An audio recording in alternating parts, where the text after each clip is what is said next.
Right guys, today's guest in the show is a local boxer, Callum Reid. First of all, Callum, how's yourself? I'm good, mate, happy to be here. Good stuff, good. To get into it. So we actually all went to the same school, same primary school as well, funnily enough. Yeah. So what was that like, growing up in I think it's just the same for kind of most people in this area. Mainly like kind of sports dominated. Football's not kind of number one priority in primary school. And then you just kind of go into Williamwood. I was in the football team for Williamwood. Wasn't the best at school. I didn't find it. It wasn't my thing, like sitting in a class, taking notes all day. That's not my thing. I was always more into sports. So I think that's why I didn't do the best in school. I didn't try my hardest. I was always more physical than academic. Did you find like there's like pressure going to like a school that's always like high performing to do well in academically, or? Some people probably did, but I just didn't take school as serious as others. Yeah. So that wasn't really an issue for me. I was more concerned about my sports, boxing, football, whatever it was, rather than doing homework or studying, whatever it is. Did you see like then having a career in sport was like that was your focus, or? No, for a while it didn't even click. I didn't know what I wanted to do until probably the end of 6th year. It just didn't click for me. Like even in 6th year I was doing subjects that I didn't want to be doing.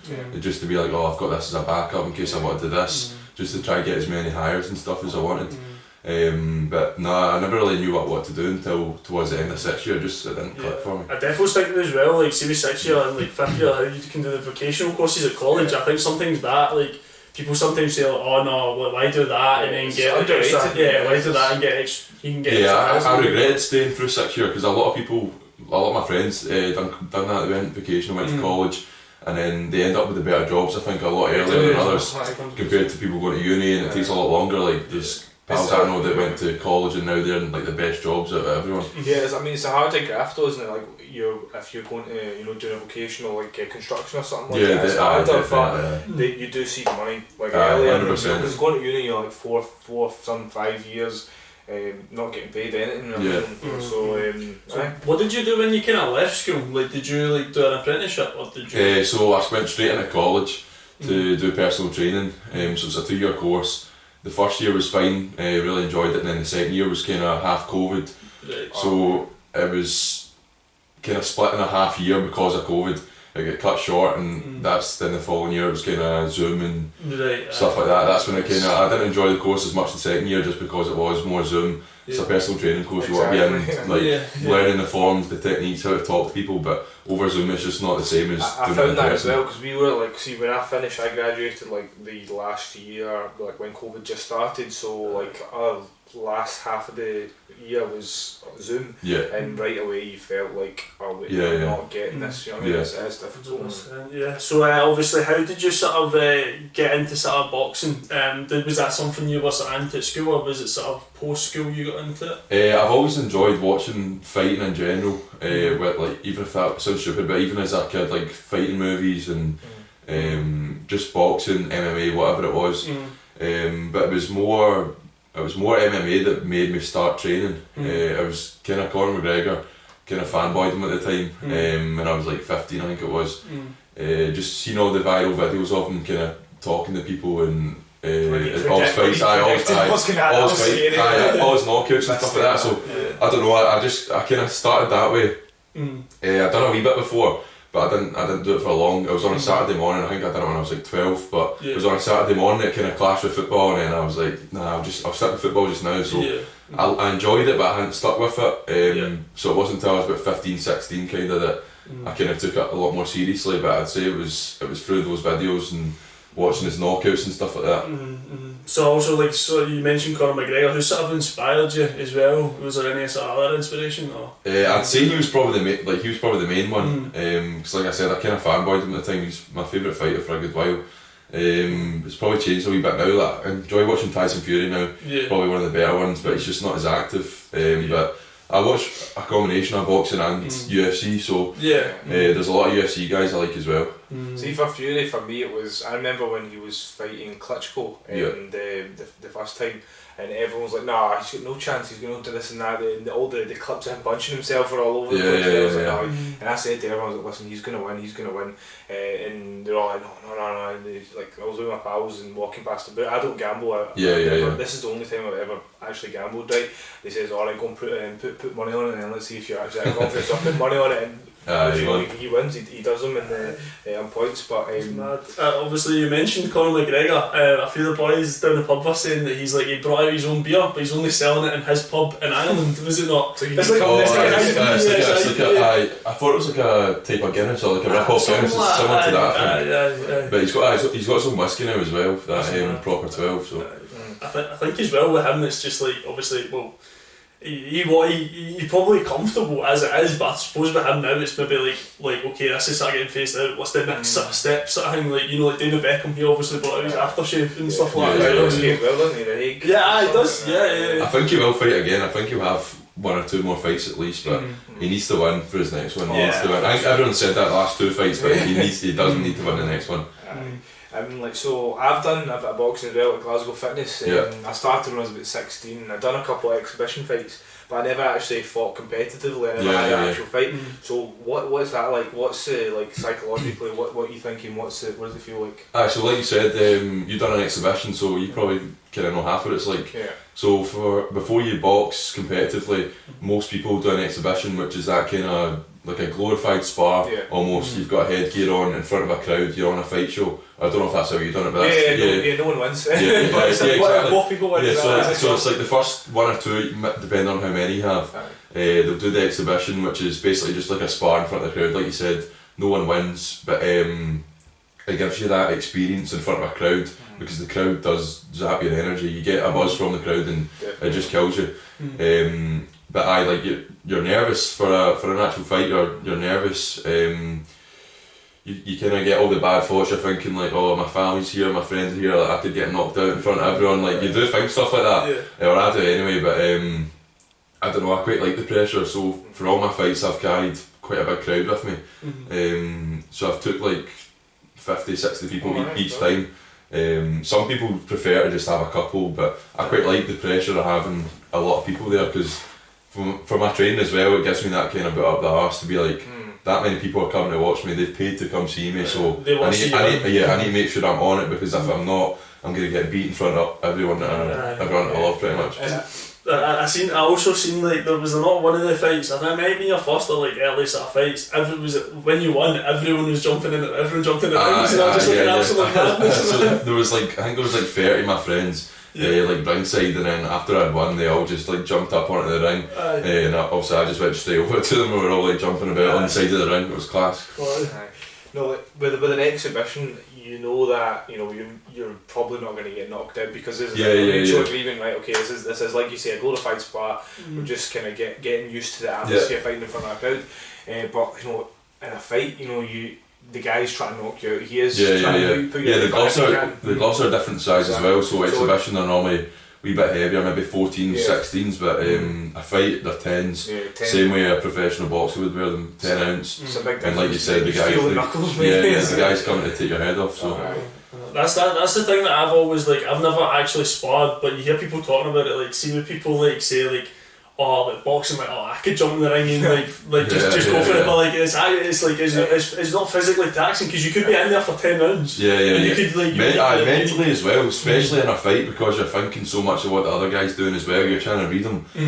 You're thinking so much. Plus you've got the crowd. Like, it's just so tiring. It's only I only do 3 rounds for my fights. It's only 2 minutes, and you get 2 minutes each round, and you get a minute rest. But even that, 6 minutes, you're so because you're thinking like high stakes. You're just so tired by the end of it. The adrenaline's going as well. Yeah, exactly. So that's one thing I want to get better at, but that'll come with more fights. Because you see the guys that are more experienced, they're not getting anywhere near as tired as me. But that's one thing I want to improve on. Just my cardio and just getting better in front of the crowd. But that'll come. For me, I noticed that getting hit in the jaw and the head, it rocks you. Your brain's kind of going all over the place, but it doesn't really hurt that much after because of adrenaline. You see what does fucking hurt? See getting hit in the nose, mate. Jab to the nose, mate. My nose is all squinting because I've took so many right in the nose, and like you feel that right away. Your eyes start watering. You're like, no, I'm not crying. I'm not crying. It's just that. And then you start thinking, wait, fuck, am I crying? For fights, you don't really feel much pain. It's more because of adrenaline as well. What you were saying.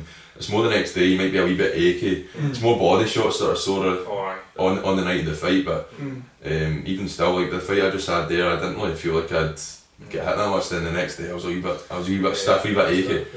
Yeah, I mean, you see, like, obviously unfortunately there's a lot of fighters out there that, you know, later on in life they get punch drunk and things like that. Does that ever play in your mind? Is that something that you think about, or is it you just can't afford to think about? Nah, I don't really think about this sort of thing just now.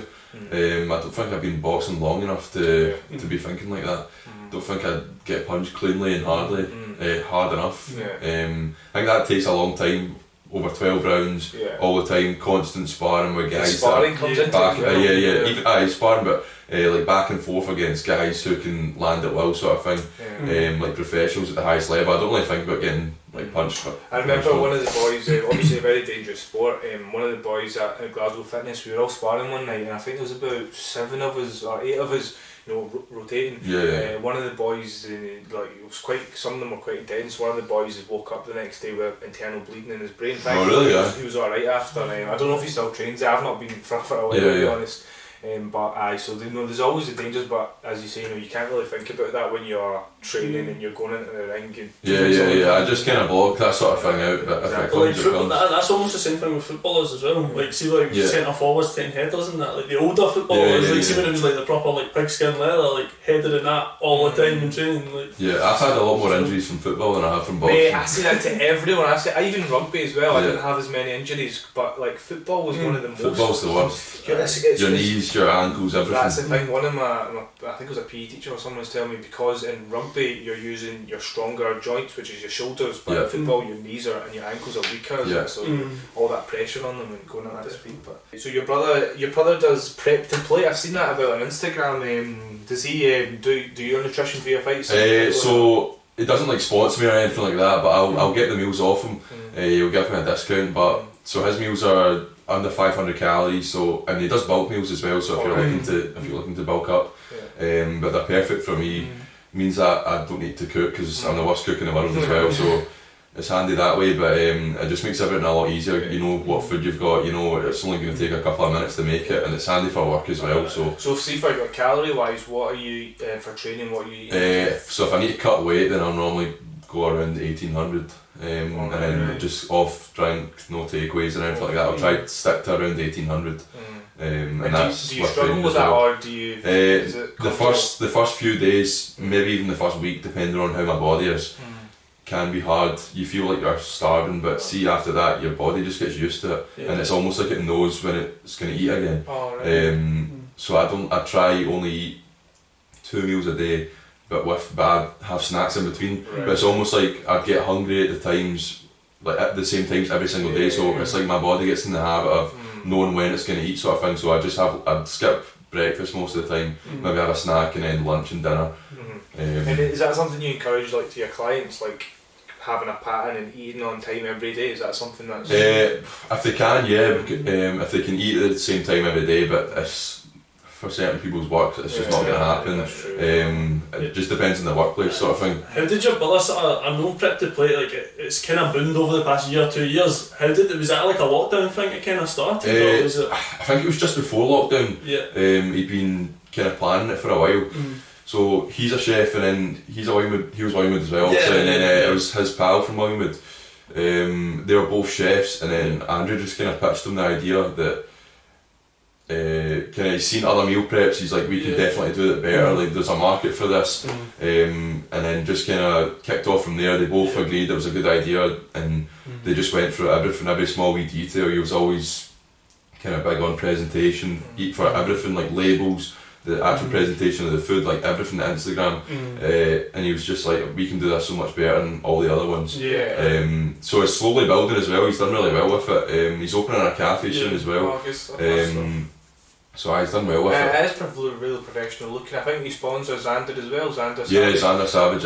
What's do you spar with Xander? Is it? I sparred with him before, but Xander's a wee bit smaller than me. Right.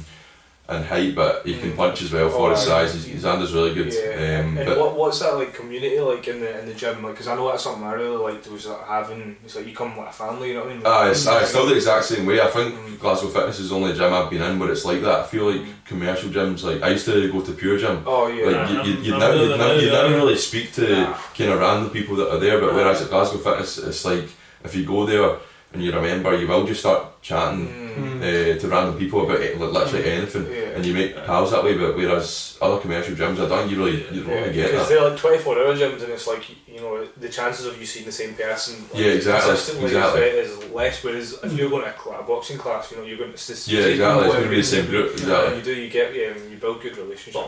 But obviously, like you've had like that prep to play. It has had like a bit of like Gary Falkman, the comedian Gary Falls. Like someone's done stuff for him, like Andy Haldy of the own goal and that. Like, I feel like a lot of like people like kind of top kind of athletes. Quite well-known folk have actually bought them off him, so it's good to see that sort of taking off. Also, see your like first fight. Was like see your opponent, was he like similar age? Because I've obviously like I've spoken to people that have done boxing. People were like, like for weight, I was like. The person was like they were like 20 and they're up against like a 30-year-old. Was it like someone that was a similar age to you, or was it? No. Everyone I've fought's been a lot older than me. I think just because how big I am for my age, so I'm only 20 and I'm like 6'4" and 80 odd kilos when I fight. So I think trying to find somebody my age, it's just with the same weight, same height. So I think it's being quite picky. So I think my first fight I was 18 and that guy must have been about 28, 29. And I think he knew my age because when we first get brought together by the ref at the start and he's going through the rules like blah blah blah, the guy was like trying to get closer and closer to my face and just like death staring me sort of thing. I think he was trying to intimidate me, but I don't know, that just kind of made me cringe. I was just kind of smiling in his face. It just made me cringe at the time.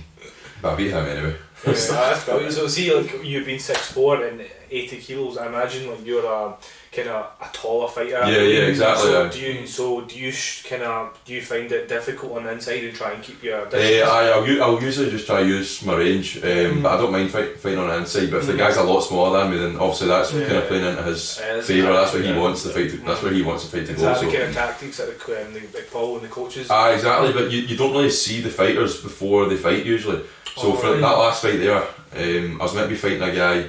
Then he pulled out, he was unwell, on like 3-4 weeks notice he pulled out, so I got another guy in, and then he pulled out as well, like last minute, so at one point you're like, am I even going to get a fight here? And then you're still trying to train and go through it sort of thing, but some guy stepped in last minute anyway, and he ended up being a lot better than we thought he was going to be as well, but he gave me a good fight. But there's a lot of, I've heard that a lot of times, you know, the shows that I went to, there was, you know, guys been training for months ready to fight, and on the day, like the bus or the people who are meant to come up, like, oh no, we can't make it, or something. There's a lot of stuff. There's a lot of stuff like that. On the day, and then the guys are just pure deflated. Or like people just like not get back to them. So like the day of the weigh-in, that's the day before the fight. They'll just not get in touch with the coach. They'll just like turn their phone off, just be a ghost and not say anything. And then somebody's also just trained 2 months, no bevy, whatever it is, dieting, lost all sorts of weight, and they're looking forward to it. And then somebody's just completely patched it last second. You end up fighting with somebody outside. So in the car. But just because you're raging, you never got a fight. Sorry to cut you off. That actually happened at one of the shows. So there was literally just a guy didn't turn up on the night of one of the shows, and one of my teammates, his name's Donnie, he didn't have a fight, and then literally just some guy that was there. He was I don't know if he was a professional at the time, but he was like a good level boxer, and he was like, I'll fight you just now, like I'll get somebody to bring my stuff. And literally he turned up to watch the boxing, and then like 2 hours later he's in the ring fighting, just because he didn't have an opponent. He was like, I'll step in, like, I'll give you a fight, just so he's got one. So fair play to that. How did he get on? I think he lost, but I mean, it was a really good fight. It was a really good back and forth fight. I think as well, like I suppose, like obviously, like the heavyweight boxing and stuff like that. Like if someone backs out on the TV, it's like it's massive. It's all over the news and stuff. But whereas, like I think when you're just sort of doing it to start off with, if someone backs out, it's like it's probably not as like sort of focused on it. There's not much in media. There's nothing we can do, sort of thing. You just kind of need to suck it up and hope somebody else steps in. But that's the only annoying part about it. But that's going to happen when it's at this level. Until you get professional, even early professional, still wouldn't be as kind of media coverage. You need to be right at the top before that kind of media attention gets there. What sort of weight class are you?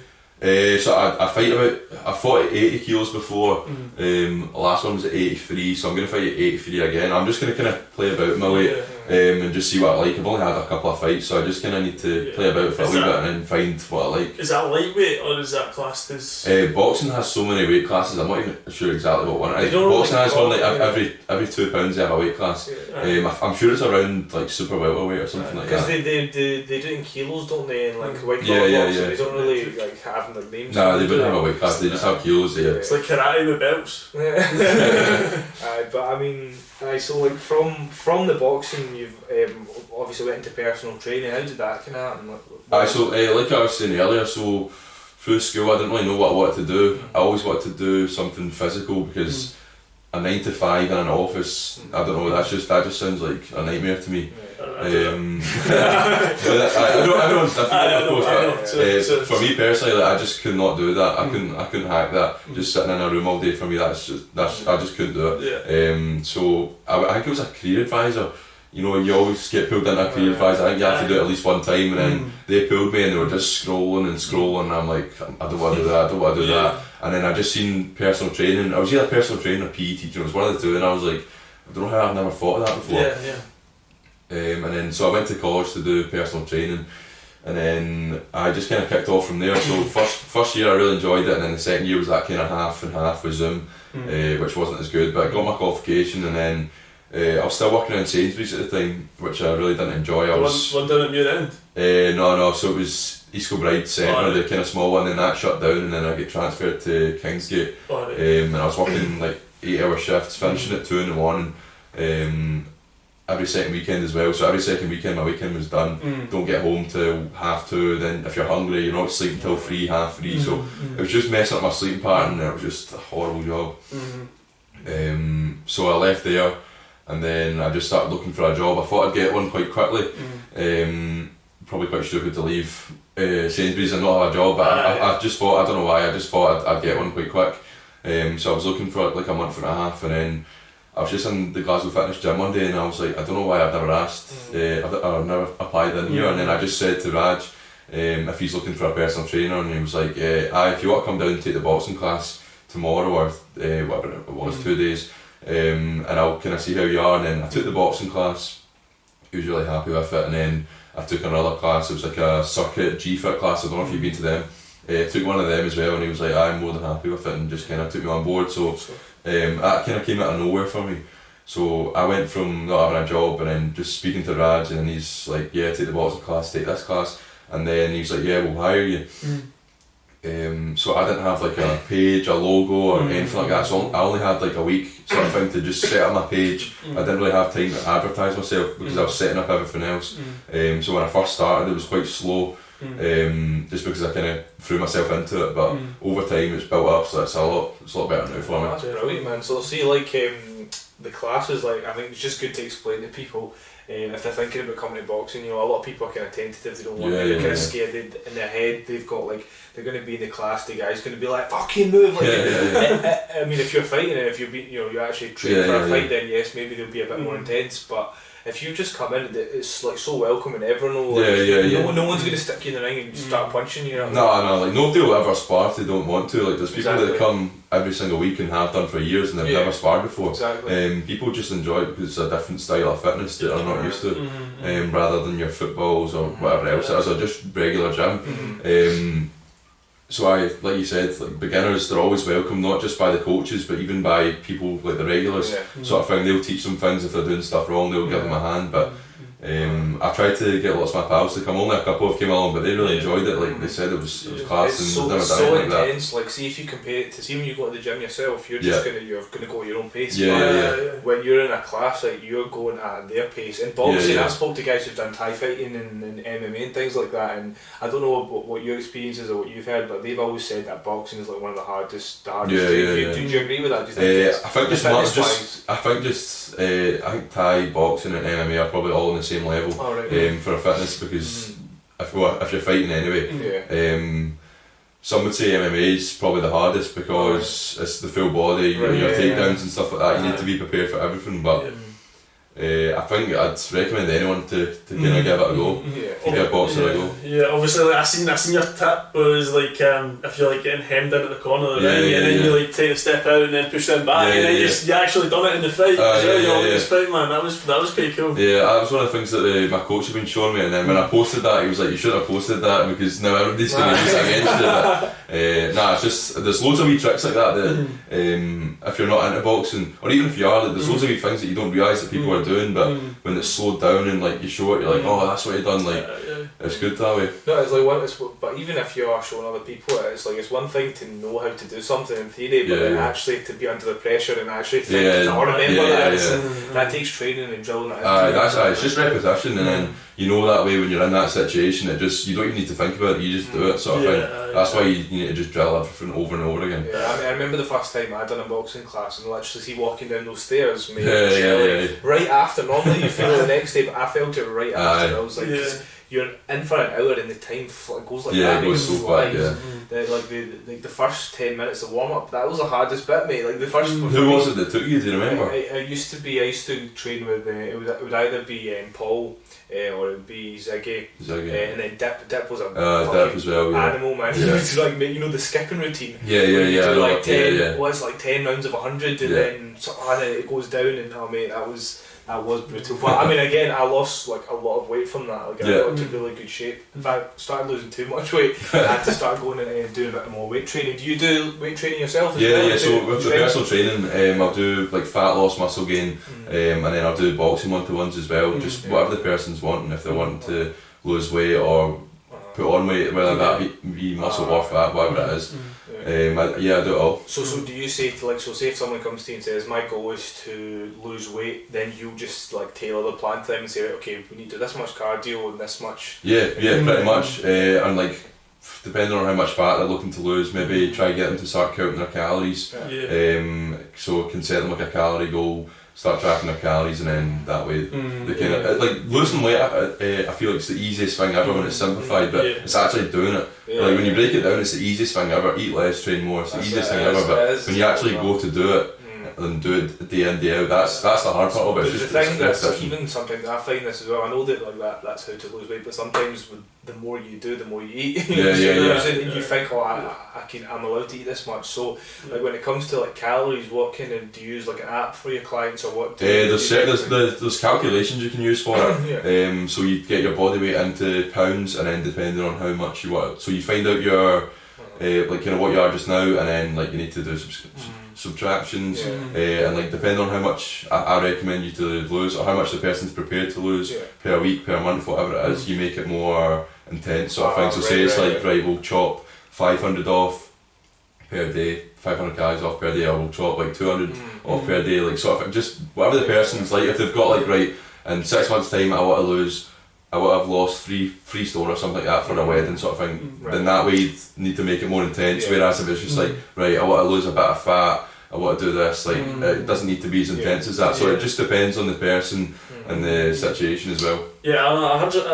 Obviously like sort of with personal training, I done swimming coaching like when I was just sort of through uni and stuff like that. But you do get I think it's one of those ones that like it's almost like anyone can personal train. But I think like you're sort of saying, like building workouts around what clients want and like what they want to like say like muscle gain or fat loss, like that's probably the best way to sort of do it. And like obviously me, like I've actually seen people like when I was swimming teaching, they just know their heart's not in it, they're just there for the money, they're just there for the quick buck, and then it's just like or I'll go home at the end of the day. But like especially I see it now when I swim, the coaches that are like coaching us, when like we're swimming and stuff, they're involved, like they're like this, like this will help you with your technique, like this is the way you want to swim, so like it's better for like efficiency and stuff like that and getting through the water, so like you must obviously think that being a boxer as well, like if you want to fight or like if you want to like lose weight or that, this is probably the most effective way to sort of do it technique wise.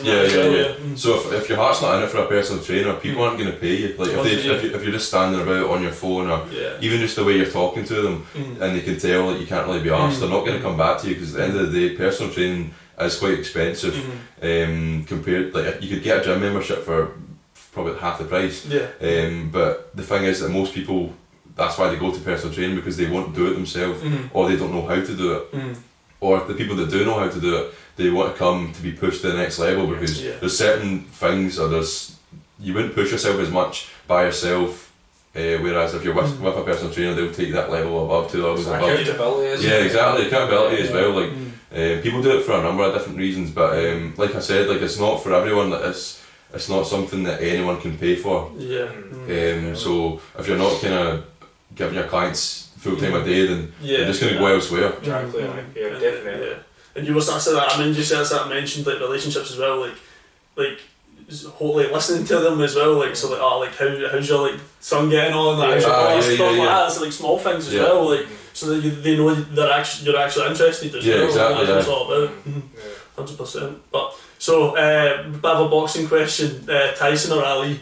As in Mike Tyson? Mike Tyson. Probably Mike Tyson. I probably watch more videos on Mike Tyson, and just I enjoy watching knockouts, so probably just Mike Tyson. He's ruthless. I was the same. Like I remember I used to watch a lot of boxing, and I was always, even being a long fighter, like being tall like yourself, I would always be more interested in the smaller guys that get inside, like Tyson, guys like that. Even Roy Jones, he was like, kind of close and stuff like that. So. But like, I mean, it's hard to. It's even like if someone asked me that question, I'm like, how can you compare like two different? If they've never fought as well, and you know, a lot of people say, you know, because you know Muhammad Ali used to say he was the greatest, that he was the greatest. I mean, I wouldn't say that like in terms of boxing, like you could say that one person was the greatest. Even if you look at Floyd Mayweather, you know what I mean? I don't think. What do you think? Do you think that the greatest ever? Yeah, like do you have one? For boxing, it probably is Mayweather, just because he beat pretty much everyone he fought. Well, he did beat everyone he fought, but in terms of like weight class, he beat everyone there was to fight, sort of thing. And also he beat Canelo as well. I know Canelo's a wee bit younger, but I think people forget that Mayweather's also a wee bit older than people remember as well. He was still in his 30s.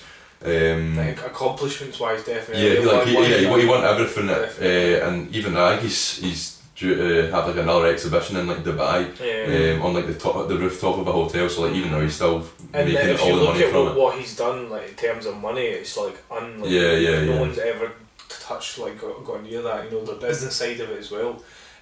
Massive, man. I think he's got to go down as number one. Just the fact that he retired 50-0, and just the fact he'd never lost, and he'd never even been knocked down. Like 50 fights, I think like probably about at least 20 were world titles. He'd never even been knocked down.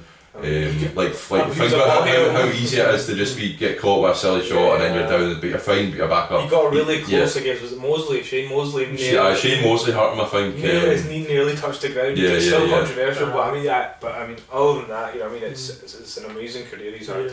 And even who's the boy? I forget his name. The boy that he was world heavyweight and then he lost it all and like was boozing and stuff and then came back again. That was Tyson Fury. Tyson Fury's definitely like, it's just him as a person is just so interesting. Like just the way, like I'm really fascinated by gypsy culture for some reason. I just find it really like interesting the way they live, and I know he doesn't actually live like that. Like but I mean, it's just like the story with his wife, his wife's dad, and his dad used to say, or their granddads were like.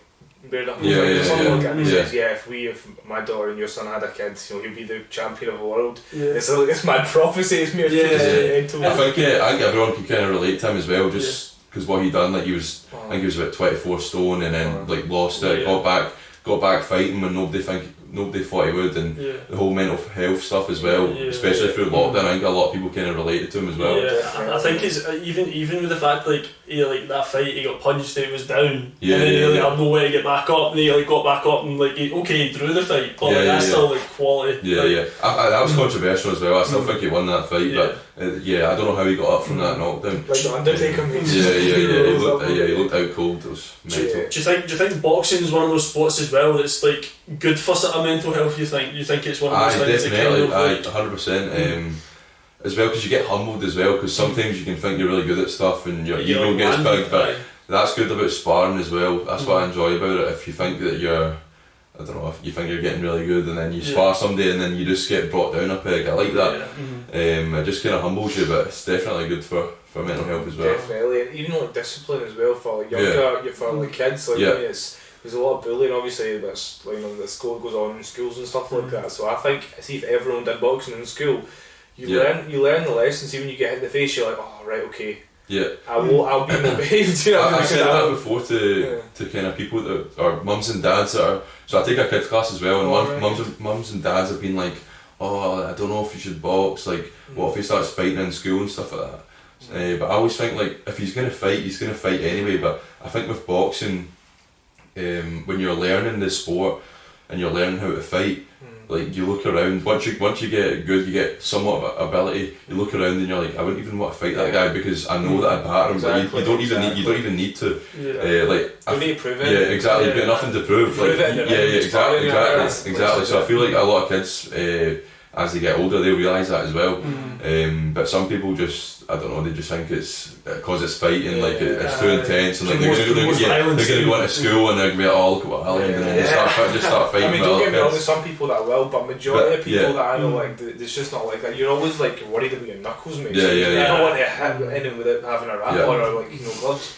Because I had problems with my right knuckle where it used to just it would get pure wobbly. And that's the thing, like, see, hitting the bag too hard and hitting the pads too hard, that's like, something that, because I'm talking to Mayweather, where watching him hit the bag, mate, he's just pure, just to tap it. He used to time everything in the bag, it's all about technique.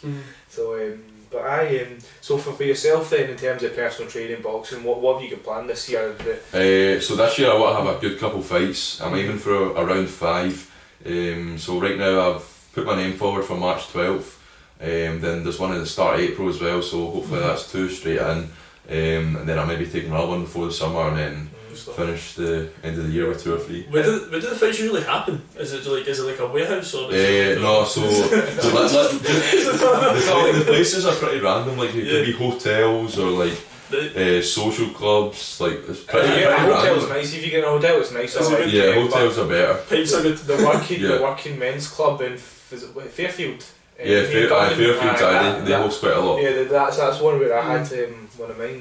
But so it's good though. It's good to that you're planning. You've got that 5 fights, that target for 5 fights. But in terms of the personal training, are you doing that full time now? Or doing that full time, so the goal with that's just to kind of grow my profile a wee bit more, and then just kind of get busier with clients and stuff like that. But I'm happy the way it's going just now. So I think that'll come anyway over time.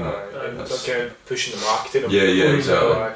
Because I think there's definitely a big opportunity with a lot of people working from home. Even if you did have an office job before, you would still be walking up the stairs and stuff like that. See, now a lot of people are working from home and they're doing nothing. So I think there's definitely an opportunity. Online coaching is something I've been meaning to set up for a while, so I want to set up online coaching, which will be like kind of plans for people that will. So I'll send them plans and then each week I'll check in with them, see how they got on, and then kind of just tweak a few things each week. And then football coaching badges as well. I want to get that done. That way I could do like football coaching on a Saturday morning with kids or whatever it may be. But there are 2 things I want to make sure I get done this year. Well, Callum, thanks for coming on. So if you're interested in boxing or PT sessions and you want to follow Callum's boxing career or are interested in getting fit, please see the links in the description, and all the best for the future, big man. Cheers, mate. Thanks for coming. Cheers.